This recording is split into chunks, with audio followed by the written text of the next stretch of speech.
Zhongguo, Middle Kingdom, was called China because it's famous for making the porcelain.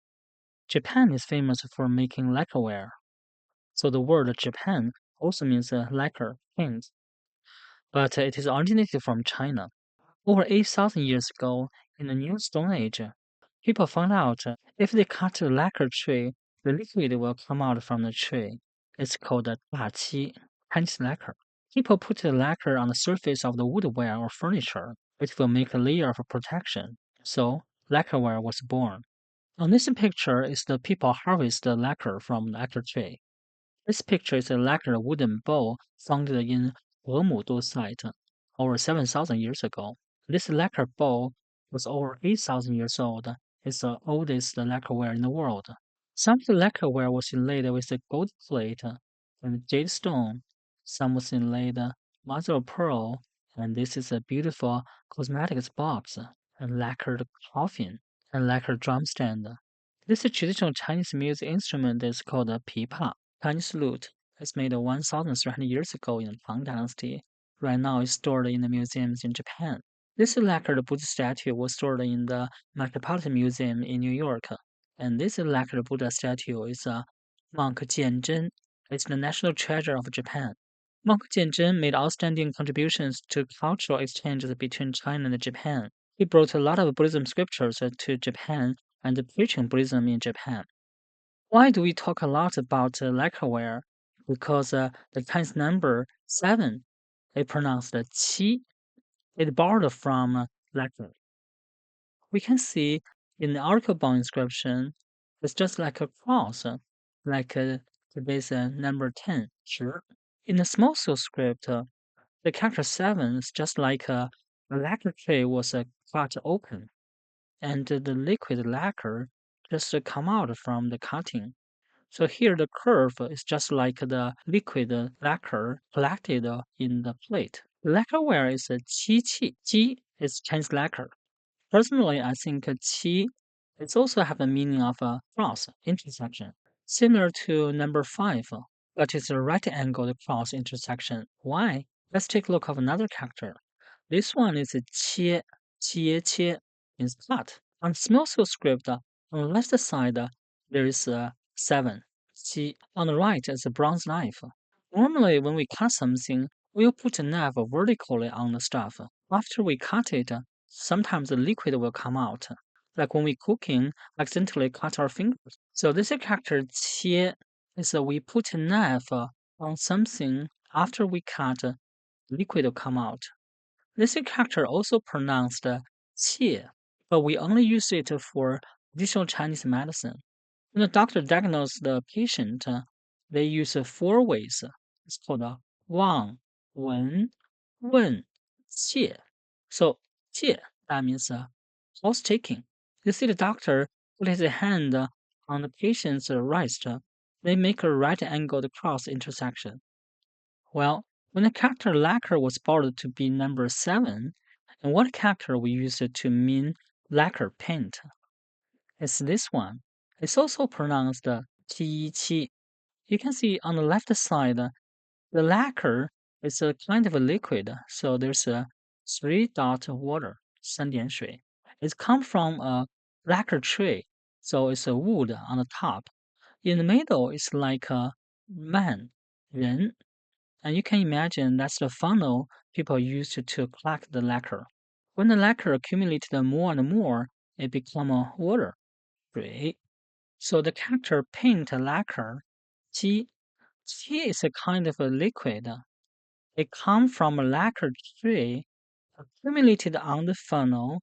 When it get more and more, it's just like a water. And they also got a photograph, 体字. It's like this one. This is a capitalized 7.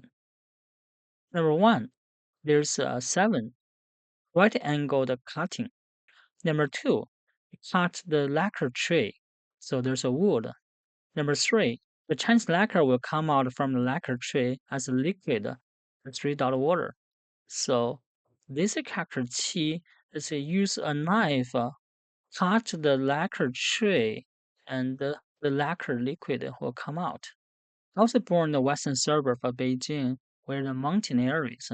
When I was little, this in the 1980s, my parents took my brother and I went to the downtown Beijing, and here is the Tiananmen Square. Those days, fridge was really rare, so people used a big ice cube to cool the drinks. In Beijing, we have a local drink called 北冰洋, Arctic Ocean. But the first time I went to the city, my parents asked me what do I like to drink. I found the 7 Up is called 七喜, 喜 means happy. Almost 40 years passed. I don't remember the taste of the 7 Up, but I remember this logo. And this is the gesture for 7 in China.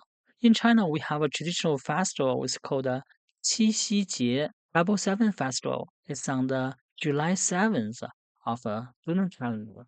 We also call it Chinese Valentine's Day. It's a tragedy love story about Niu Lang, cowherd, and Zhi weaving maid. The story goes like this. The weaving maid was the granddaughter of the god of heaven. She is good at weaving. Every day she weaved a color cloud in heaven. The cowherd was just a poor orphan. One day, the old ox talked to the cowherd. He said, "If you go to the lakeside, and you will find the fairies. They were bathing in the lake.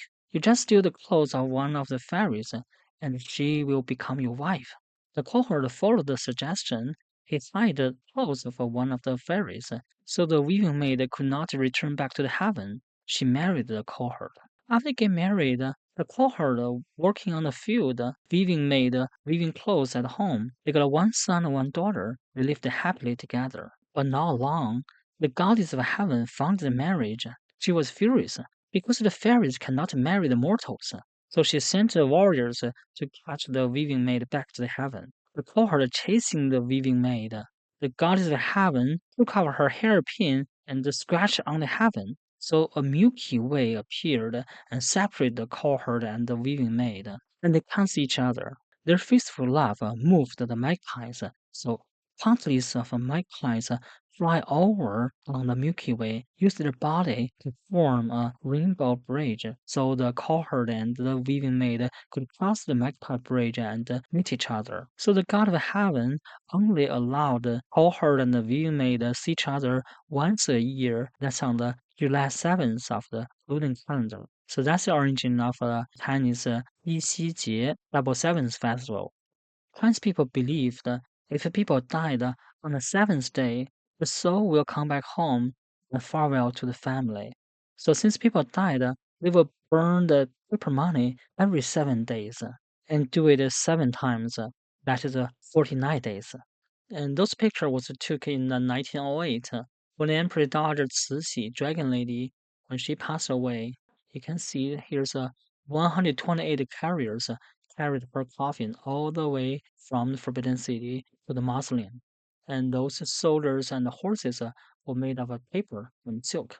And here's the boat because people believed the boat carried the soul to the afterworld. So Chinese people still do it, but not in the very complicated traditional way, and make it very simple, just some paper money and some paper clothes. This traditional toy is called a Yiqiao tangram because there are 7 pieces. And one kind of Chinese poem is called a Qiyan Shi. Each line there's 7 characters, but there's no punctuation marks. Chinese people also say on hide there's 7 holes. We call it 七窍, 7 apertures. So we have idiom. It's called 七窍流血. That means bleed from the 7 apertures of the head. Normally, this is poisoned. Another one, 七窍生烟, smoke come out from the 7 apertures. This is 七